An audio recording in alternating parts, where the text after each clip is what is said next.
Welcome back to another episode of Kicking Tables. Today we'd like to welcome Joshua Bryan, the creator of Crimson Woods. Joshua, welcome to the show. Thank you very much. I'm really glad to be here. So why don't we start off by giving you an opportunity to tell us what Crimson Woods is? Okay. So Crimson Woods is a two to six player game where you all play as a group of camp counselors who are coming into Camp Crimson Woods and are starting the new season at the camp. And it just so happens that Edgar, who at one point his family owned the property of the camp, is actually lurking around killing people because you are they've just gone about destroying everything that he ever owned there, and now it's just a campsite. And you're going to try to be going around a 36 modular grid board that is going to change every time that you do play. And you're looking for a set of different resources to be able to escape off of one of those three tiles. There's going to be a way to escape via a boat, via a watchtower, you can actually call the police, or actually by a car itself. And then there's also ways that you're going to actually encounter Edgar in the course of the playthrough.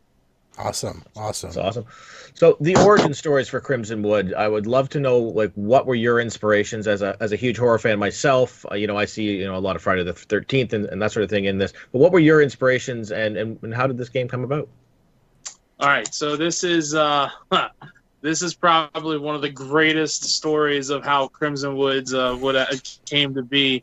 I was in the process of designing, and still eventually will come out, a set collecting card game called Unicorn Poo.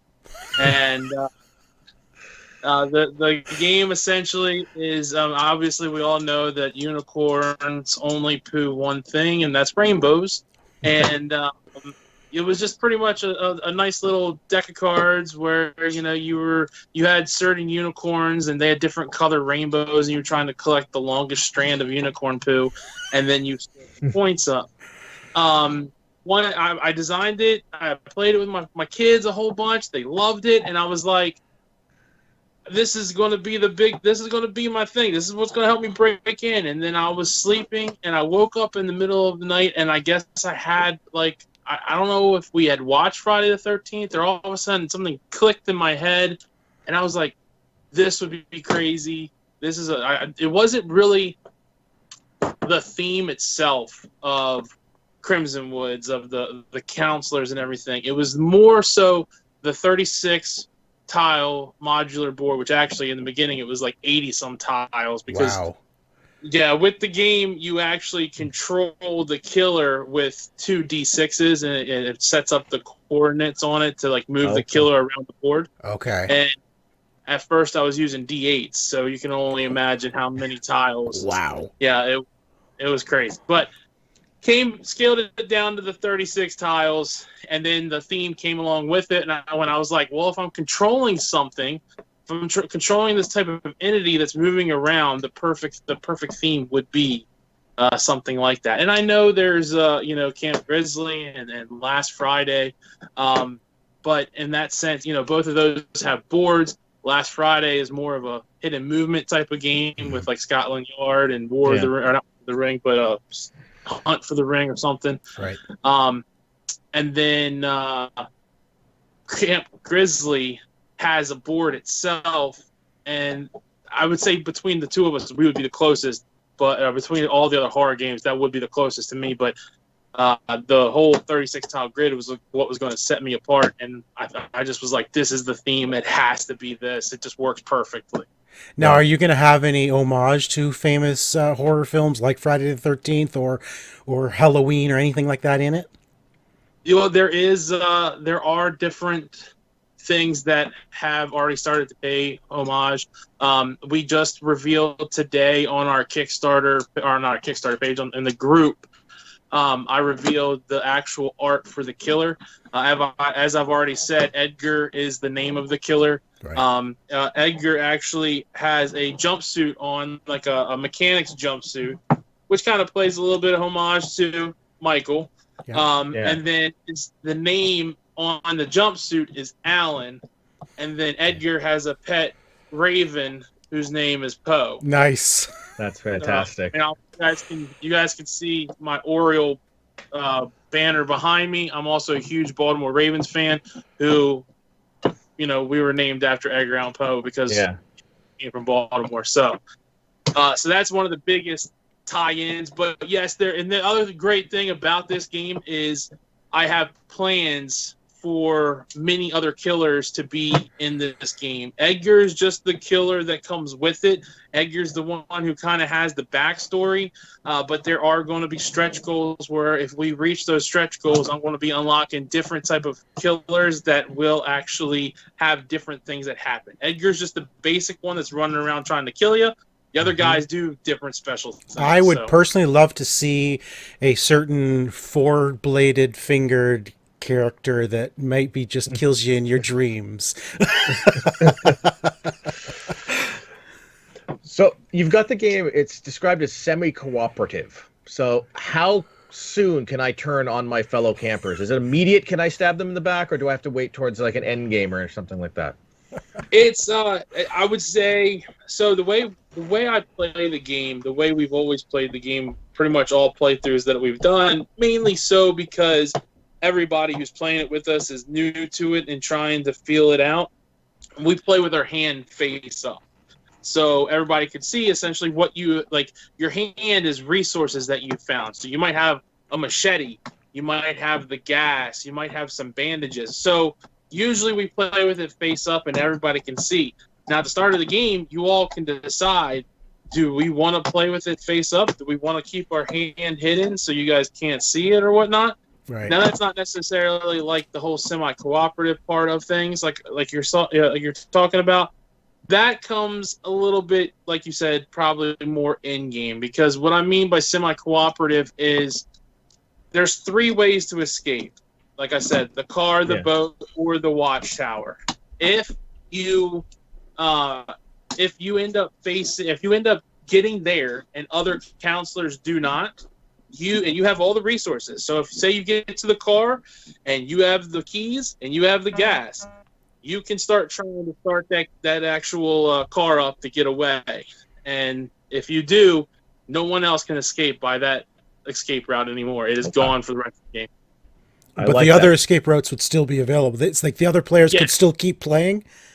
Yes, you will still, like, so say we're playing a 4-player game and you two are on the car and you guys have the keys and the gas and you guys escape successfully. You two have already technically won. You guys are gone.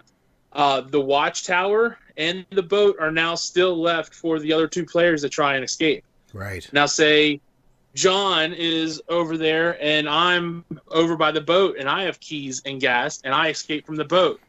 John's now going to have 10 turns to hopefully get to the watchtower and call the police and escape, or else he's lost in the woods forever.